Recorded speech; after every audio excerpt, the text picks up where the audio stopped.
we're talking about Cub Scouts. The crazy cool thing about my Cub Scout adventure was that my mom was actually my troop leader because my dad was really busy with TV. She always went above and beyond. People were constantly telling her that she couldn't do it, that she wasn't good enough. She booked us this really amazing winter survival camp, which was a little bit more like a mudslide survival camp. It was just one of those winters where it never snowed and instead it hurricaned constantly. There was only one kid lost to the mud, and it really just made our rescue session a little bit more paramedic-y and a little bit less pretend. But he got out. We got to set up our campsites from scratch. We got to build platforms for our tents to set on. My tent mate was, I guess we'll just call him Bobby, because his name was Bobby. It really was. He had night terrors. He had never really been away from home. So, it's really peaceful out in the woods, country, and then your tent mate all of a sudden pops up at 3 o'clock in the morning screaming, "David! David!" David was his brother, I found out. It was hard to sleep, really, to be honest with you. But I didn't pay as much attention to like little creaks in the woods, branches snapping. And one night I rolled over in my cot and I saw a little raccoon. And I was like, "Well, hello, buddy." And he responded with urine and screaming. Yeah, he peed all over our tent and just bolted through the back of the tent. And we slept outside that night in the dirt because our raccoon pee tent could not be occupied.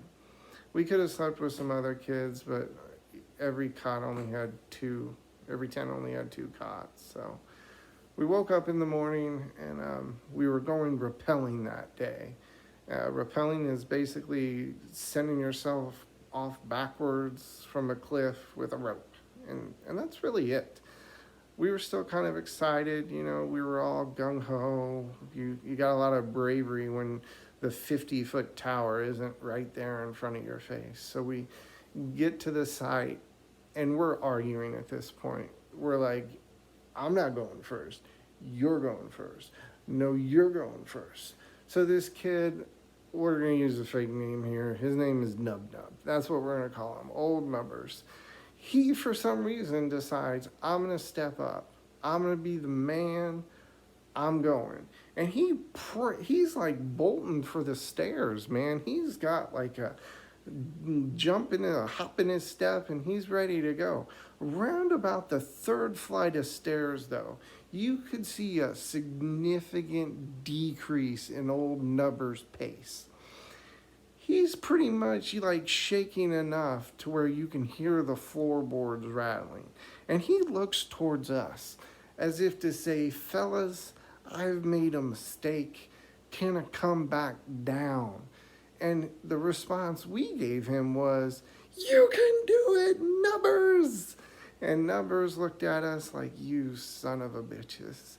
And so he starts to do this odd little dance where it's like 2 steps up, 1 step back, 2 steps up, okay, I can't turn back. And so he gets up top, and you can kind of hear a little bit of a rustling, a little bit of a crying, a little bit of a panicked breathing, if you will. But they're pretty much going to convince him that it's time to be a man, this is going to show you what kind of individual you are. So Nubs is on the edge of the 50-foot tower, frozen in fear. Just frozen. Unfortunately, he can't tell the people, "I don't think this is a good idea. This isn't going to work out for me." All of the kids down at the bottom are like, I'm not going. I'm not going first. Somebody else, we're arguing basically. No cares in the world for poor little Nubby.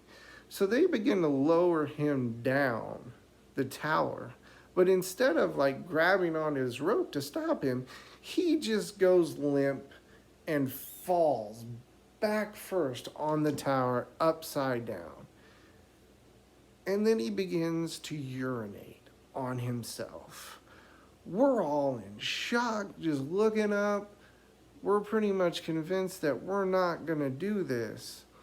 We're thinking they're going to pull him up. This is not going to last much longer.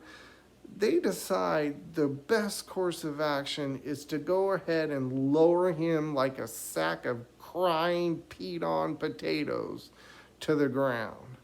He kind of hits with a little bit of a thud, not too bad. He stays balled up in the ground.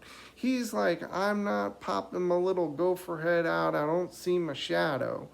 I'm not telling you guys anything. So the guy walks over to him. Nubs begins to vomit, probably because of being held upside down for so long. Maybe a little bit of embarrassment, a little bit of fear. You know, when you dance with death, death wins. He leads. So the guy gets over there. My mom kind of pulls him up. She takes him off to the side to wash off. And the guy looks at us and goes, "Who's next?" And we respond much like the raccoon, and we run and bolt, and that's the end of day 1 of camp. Well, I hope you guys enjoyed it. If you laughed, please subscribe, hit the old ring my bell. And if you guys like this camp story, I've got a lot of them. We can go over day 2. So thanks. I'll see you guys real soon.